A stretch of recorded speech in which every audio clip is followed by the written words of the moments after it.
before Ismail sounds off because he looks ready to do so. One of the most secure solutions. It'll be one of the fastest and cheapest as well. Very bullish on EigenDA, very bullish on Polymer. So you guys are confirmed using EigenDA. Welcome to EigenLayer Unlocked, an interactive educational journey through the EigenLayer ecosystem created by technical founders and builders for the entire crypto community. A special thank you to our partners, AltLayer, Polymer, Authentic, Skate, and Lagrange for helping to make this happen. Our goal is to raise the collective knowledge of the EigenLayer AVS ecosystem and unpack the technical designs of the top teams in space. Welcome to EigenLayer Unlocked. Welcome back to the roll-up, guys. Peter, welcome into the show. We're live from Singapore. Ismail's on pod number 2. Yeah, and we're going to have some fun today, so welcome in. When did you get in? Got in last night at like midnight. Man, better than me. I got in about 5 hours ago.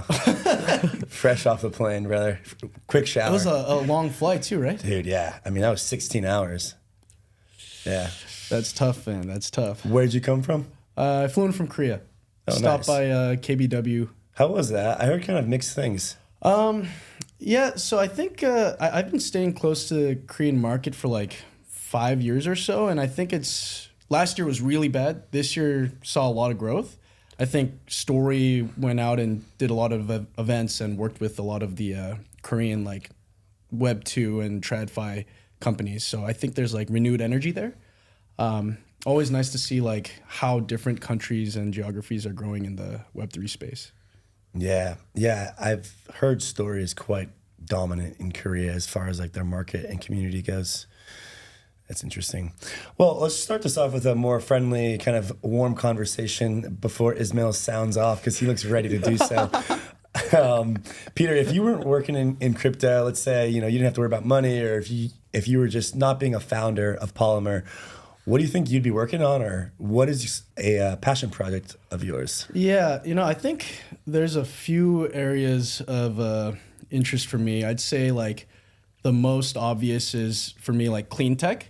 I think what's really important for the world right now is to figure out like there's been optimizations towards like maximizing productivity, but not necessarily optimizations for what waste that productivity creates. So I think one thing I care a lot about is like making sure we leave the world in a better place for our kids and whoever else our offspring. Other than that, I would also say like it'd be fun if I could start like a large network of animal sanctuaries. Interesting. I was expecting to hear like AI or like something like a robot. I like animal sanctuaries. Yeah. Mm-hmm. What's your favorite animal? Lately, I'd say capybara. Really? Capybara. Yeah. They have those in Brazil. I've seen a couple. Little guys, Yeah. Don't eat them. So can't bring this guy anywhere. So Peter, you are co-founder of Polymer, and there's a lot going on at Polymer. Let's start with kind of like the original vision. What was the original vision of Polymer, and kind of how has that changed and shifted over the years? Yeah, so I think what would help is setting a little bit of context, right? So I joined this space back in 2017, and that was basically all like Ethereum. Fast forward, I'll skip the details, but in 2020, 2021, this is when DeFi summer happened. This is when like new chains were starting to launch and people wanted to chase yield. And through a mutual friend, I got connected to Bo. And when I first got introduced, I thought he was just gonna ask me, "Hey, what token should I buy? Like, what coin's gonna go up?" But the first couple calls we had were just all technical questions. And by the time it was like the second or third call, I was like, "Bro, like, I'm a business guy. I can't answer this level of tech, but it sounds like you're really interested. Are you trying to work in this space? Or are you trying to build stuff?" He's like, "I just like building cool shit." And I was like, "Well, you're in like the perfect space for that."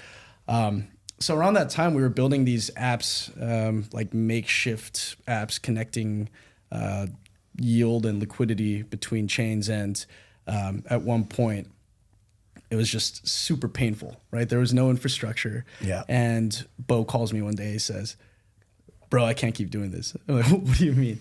He says, "These apps aren't going to make it. and most of the apps today aren't going to make it. And I want to leave a legacy, and I want to build something that will last decades. And I said, 100%, I'm with you. Let's do that. So yeah, that's like the background. I'd say from like a approach perspective, we went through several different iterations of like, what should the architecture look like? Bo and I back then were looking a lot at I call it Interop 1.0. Ren protocol had like Ren BTC. They also helped build. Dude, that was the OG, man. They shut Ren down. Yeah. They shut them down. Yeah. Go from ETH to Bitcoin and nobody knows, brother. Yeah. I'll tell you that. It's unclear how much of what they built was legit because it was all closed source. Right. But, they also helped with like Wrap Bitcoin with BitGo. And then back then also there was Thorchain. But basically I say this to like describe Interop 1.0 and like how it was just token swaps. But as the space was growing, as more apps were building on different chains, we came to realize like over time, it's not just going to be tokens, it's going to be just arbitrary messages.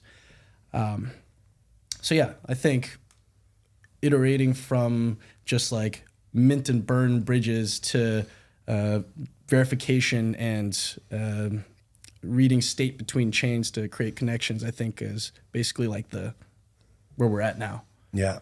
Yeah, I mean, we have these roll-up clusters now, as we like to call them. We've got, the super chain. We've got like ZK stacks. We got the Arbitrum orbits. Then we have like these other ecosystems, right? Like the Cosmos ecosystem, Solana. So we've got all these like little silos going on, which within their own ecosystems, it's extremely easy to interoperate. Like, a Cosmos chain on IBC is pretty damn good. A super chain roll up to a super chain roll up is pretty good. But then like once you get outside of that, I think this is where Polymer has a big product market fit to be had. So you guys are kind of going for like this connectivity hub angle. How are you seeing these roll up clusters play out in the future, and kind of where do you see Polymer fitting into this picture? Yeah, so I think one thing that Bo and I did to try to like better understand how this space is moving is look at like history. So I think a lot of people talk about how IBC is like the TCP/IP of Web3. So we thought, why don't we just look at the history of TCP/IP? And when you look at like taking another step back, when you look at like the history of computers, it's pretty crazy to think like the first digital computer was in 1945, and then the first intranets were in the 70s.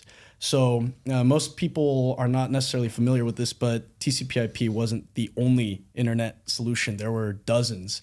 IBM, Apple, all these big Web 2 giants back then, like 40, 50 years ago, were all creating their own different networks. What made TCP/IP win was how open it was, how neutral it was. There was no rent extraction. And we quickly realized that by building off of IBC, we were onto something, because a lot of these other interop protocols, they had like vendor lock-in or exclusivity agreements, or they had already started trying to extract value from connections. But yeah, with IBC, it's built by several different organizations. It's neutral. It's you're verifying state between chains. You're not bringing in new trust assumptions or new third parties. So, yeah.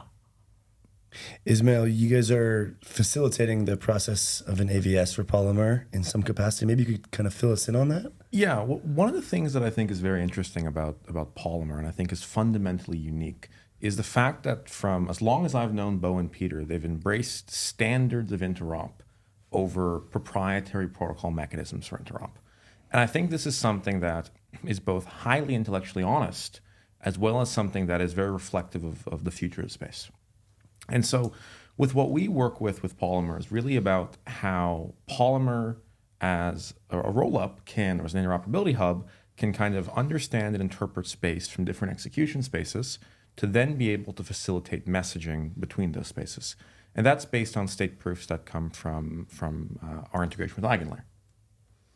Okay, so you guys help facilitate via your state proofs, via your AVS, help to allow Polymer to succeed in its interoperability vision, basically.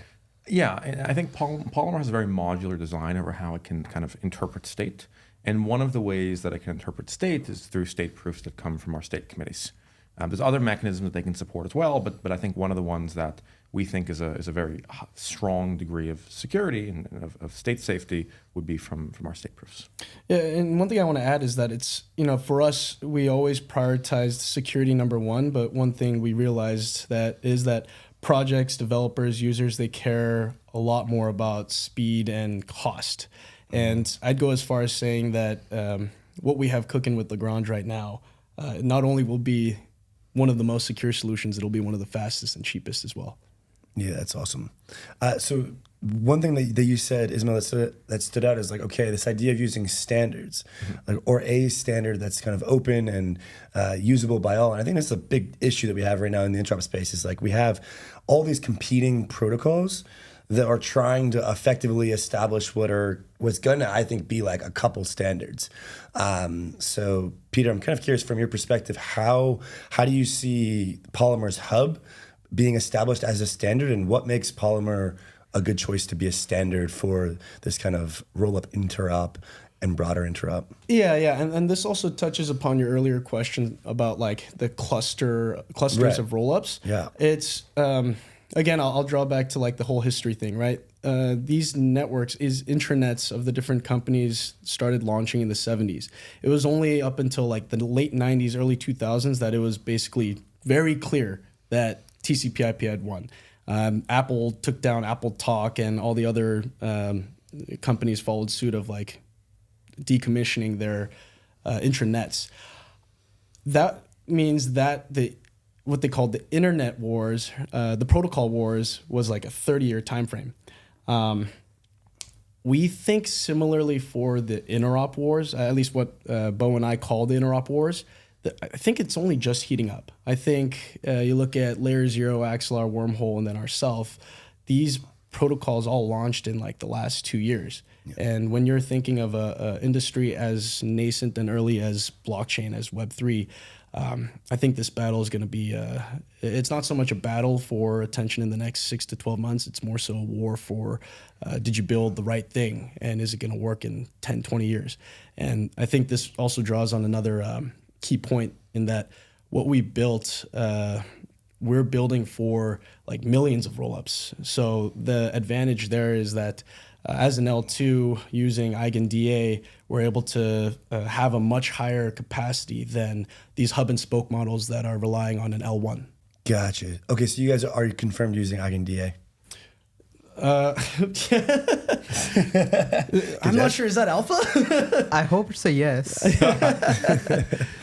I mean, yeah, we love the Eigen team. We've been early. Yeah, we've been early testers for EigenDA. We've given a lot of product feedback and always enjoy our conversations with the EigenLayer team. And yeah, I think. I mean, the answer is yes. I'm no salesman. I'm just asking questions over here, right? Just now. Very bullish on EigenDA, very bullish on Polymer. Okay, buddy. All right, man. All right. You looking for a marketing role? Looking for bags. Oh, man. Bullish on all. Yeah, bullish on everything. Yeah, I mean, I think like getting more into the vision. How do you see roll-up interop in like a post Polymer era, in an era where, I like to think of it as like, okay, we have right now what we're missing is like two parts. We have chain abstraction to the extent of like wallet abstraction and me having to switch networks when I change rollups and me having to go to bridges. Like my vision is very simple. It's like, okay, we have a wallet experience, allows you to access all of your assets on any kind of L2 and hopefully eventually Solana, Aptos, Suite, any L1, any L2. And then when you go to use an app on one of these chains, your wallet is automatically connected. The assets, regardless of what chain they're on, you can use them. And behind the scenes, when you click the swap button or when you click the deposit button, if I have my ETH on Base or my Sol on Solana, I have extremely fast interop underneath that when I click the button, the interoperability protocol automatically gets triggered by some sort of intent, and then the bridge happens, my transaction happens, my funds are on the destination chain. I have no idea that I bridged. I have no idea that my funds came from chain, or perhaps I can have an idea, but it's not important. And that the app owns my relationship. I am loyal to the apps, not to the chains. And so I'm curious, like, do you resonate with this vision? Is Polymer going to be something that when users who are using these kind of wallets that are abstracted, is Polymer going to be something that they're going to be using without them even understanding that they're using Polymer underneath? 100%. I think I like where you went with this question, because earlier with the beginning of the question, my thought was, this is going to be a super unsexy response, because I think we're working so deep in the tech stack that what vision I could tell you is more so focused on like what the consumer crypto builders are building. Right. I think even this description of what you just what you just said about like connecting wallets, not knowing what chain you're on, all that, like I think in 2 to 3 years, like the new users that come in won't even know that. Like 6 months. I think 2025's cohort, like second half, they're gonna be on some wallet that is not Rabby or MetaMask. I'm pretty confident. Yeah, I totally agree with that. I think the less that the user knows of what's going on underneath, the more likely we're going to reach mass adoption.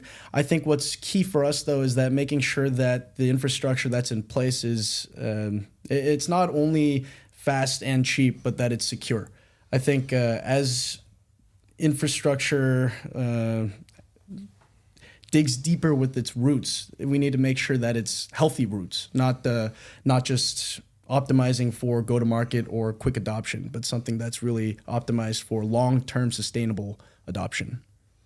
Yeah, so you see a lot of like quote unquote order flow not coming that directly through like a Polymer UX, like a Polymer bridge, but like some other applications. Like for example, we just had Luca on, and they're building this kind of global wallet, if you will, and you sign into this kind of customer portal like you would like an Amazon account or something, and you've got all these, or an Apple store, and you've got all these different apps.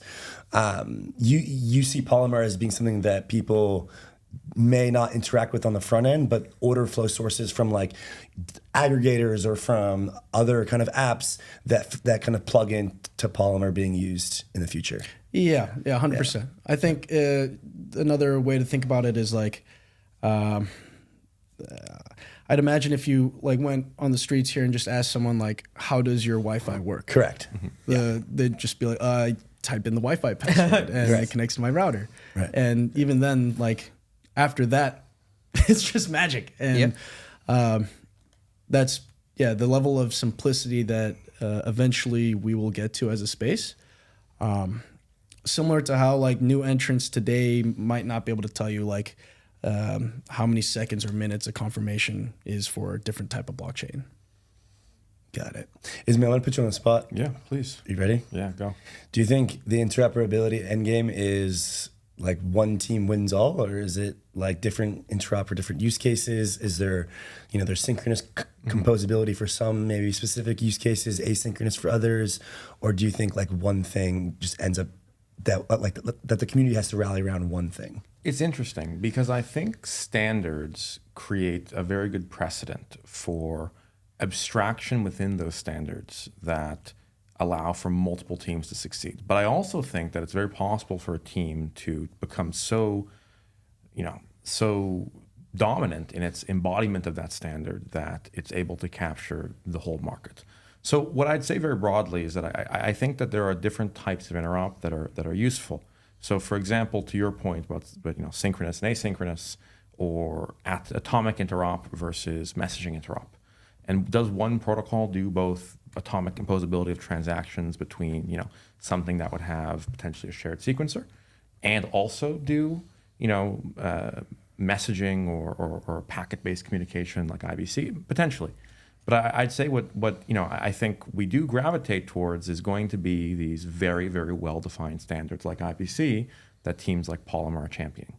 One thing I want to kind of comment on there is that when Bo and I first started digging into interop and thinking about like all the different frameworks for interop, we thought about it a lot like internet protocols. And I also share, you know, some of the historical context of the protocol wars and like early TCP/IP and whatnot. But one thing that I guess I've been thinking a lot more about recently is that, is this really the next internet wars, or is this actually the next telecom wars? Are companies like Polymer, Layer Zero, Axelar, Wormhole, are these more like AT&T, T-Mobile, Verizon, Spectrum? And, you know, when you put it that way, it kind of reframes like the approaches. Right. And But how so? So the reason I think that way is that like as a user, you like you guys all have cell plans. You care about like, is it relatively affordable, and am I going to have good data. service? I want unlimited data. Yeah. And I want unlimited texting. Exactly. And I think I've come to realize that most users think of interop similarly to how they think about telecom, how they think about their cell reception. I wish it were a lot more like the TCP/IP and internet side, and I think there's still opportunity for it to get there. But based on how the interop landscape and the different players approach adoption and go to market, it looks a lot more like telecom than it does standards driving. Like less about making this standard and making sure it's open and neutral, and more about like, how do I connect as many people as possible in as short of a period of time as possible. And I think that's actually net negative for the space because it incentivizes shortcuts. But you know, we're still early enough where there's still opportunity for there to be disruption. That's actually really interesting framing. Because if we look at the marketing of a lot of interop protocols, they really do focus on the number of chains they cover. Mm-hmm. Yeah. You know, where they have coverage, the number they cover, the amount of messages between that coverage. The same as you see with telecom marketing. Mm-hmm. Yeah, like when 5G was a big thing, they're like, we have 5G coverage in 80-90% of the US. Or if you join this network, you get international connectivity for 3G unlimited. And I had international on my States plan, but after about a year traveling and just using the unlimited data in Brazil and Europe, they were like, "Bro, you're out of here." They just cut me off completely. Really? Wow. Okay. They were like, "Yeah, man, sorry, you're just costing us way too much money." Which is T-Mobile. Oh, damn. Wow. I've got a similar text. They said, "Oh, you've spent more than 25% of your time abroad. Are you sure you're using a US data plan?" It's like, yeah. So, as we kind of come to a close, what's next for Polymer? Yeah. So I think we're hitting this point of culmination. Like we've been building for quite some time, and forever. since before we were even born. These he was in the womb. He was building on IBC. So I think we have a lot of really interesting integrations and partnerships lined up, and all positioned to. This has been something that's on my mind, and what I've come to realize is that another way that we can frame this is like, there's no doubt that right now in interop, IBC might be like the best standard, the most secure, decentralized standard. But in terms of like mind share and go to market and market share, Layer Zero's been doing quite well.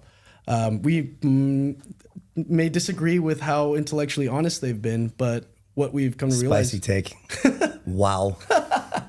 Well, I mean, I guess what I'm trying to say is that we're more or less going to be the Layer Zero killer. And wow. Wow. Holy shit. Damn.